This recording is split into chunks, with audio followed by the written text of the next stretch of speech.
বাংলা এটা কই পাইলা? ও কাকা কি খবর, ভালো আছেন? সোনার হরিণ কতদিন ধরে ভিড় চাই, পাই না।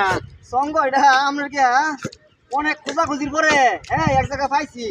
এটা আমাদের এলাকায় বন্ধুরা, এটা আমাদের এলাকায় চঙ্গ বলে। এটা হলো মই, যে ধানের জমি সমান করে, ধানের জমি ট্রাক্টর দিয়ে হাল চাষ করার পরে এটা সমান করে, এটাকে মই বলে। দেখেন এটাকে মই বলে, আমাদের এলাকায় কি চঙ্গ বলে। তো এইটা এখন বর্তমানে এটা পাওয়া যায় না, সোনার সোনার হরিণ বলা চলে আর কি।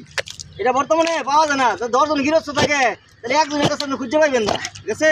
যদি 20 জন গৃহস্থের মধ্যে 20 জন কৃষকের ভিতরে একটা পাইতে পারেন। এই অঞ্চলটা খুঁজছে আমি একটা মই পাইলাম না, বুঝছেন, মানে সঙ্গ। পরে খুঁজতে খুঁজতে খুঁজতে খুঁজতে ওই দিকে গেছি, পাশের গ্রামে গিয়া আমাদের এই যে হাফিজুর মোড়ল আছে, একজন গৃহস্থ, বড় গৃহস্থ, হাফিজুর মোড়ল নাম।